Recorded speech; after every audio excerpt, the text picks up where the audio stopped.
Well, Democratic members of the Senate Judiciary Committee are urging Congress to impose a code of conduct on the Supreme Court. Today's hearing comes in the wake of reports claiming Justice Clarence Thomas did not disclose vacations and multiple other gifts paid for by a billionaire Republican donor.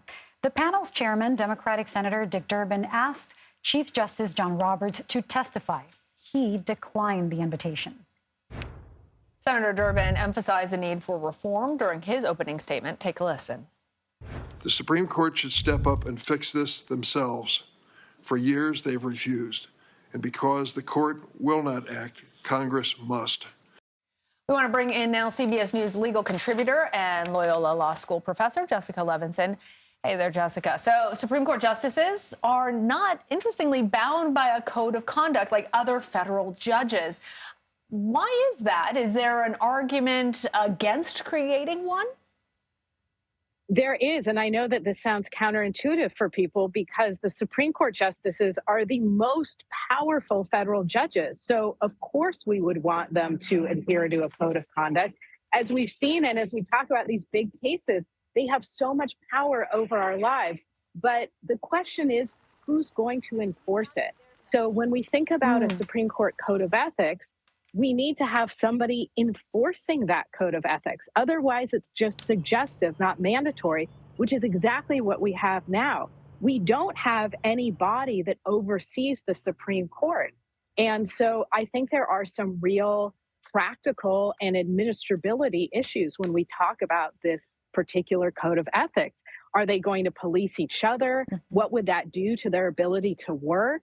And there are also certain separation of powers concerns that you just saw Dick Durbin, one of the leaders of the legislative branch, saying that we should not, or that we should have a mandatory code of ethics on a judicial branch. Now, we have separation of powers, 3 independent branches.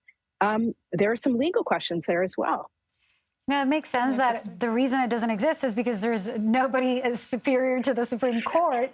But at the same time, I mean, everybody has a code of ethics. Lower courts have a code of ethics. What are some of those aspects of that lower courts have to abide by that the Supreme Court is immune to?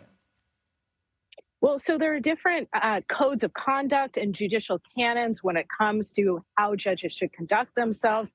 And then there are certain due process concerns. I just talked to my class about this last week. You know, when should a judge recuse themselves?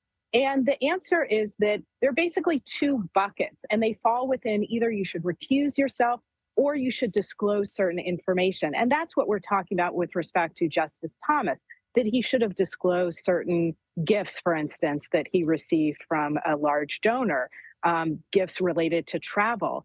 But when it comes to justices, I think the reason this is so important is because all we have is our faith in them. All we have is our faith that they are making decisions. They're applying the facts of the law in a way that makes legal sense.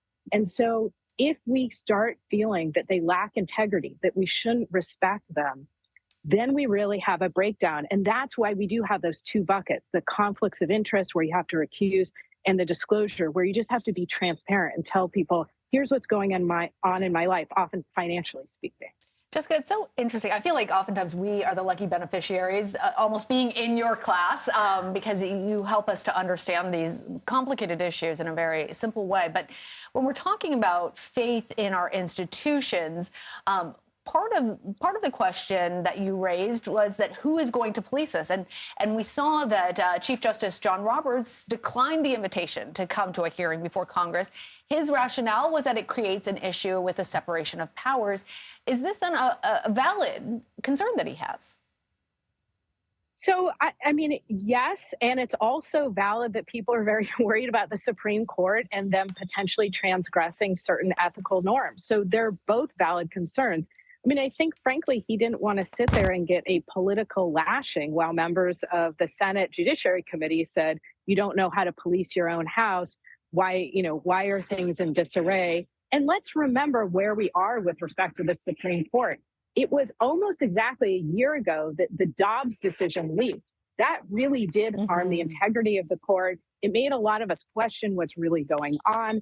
And so he's still trying to, it's like a Hallmark card trope at this point, but he still is trying to maintain the independence of the judiciary, our respect for the judiciary. He doesn't want to subject himself to that type of political arena, and that's up to him. That's his call.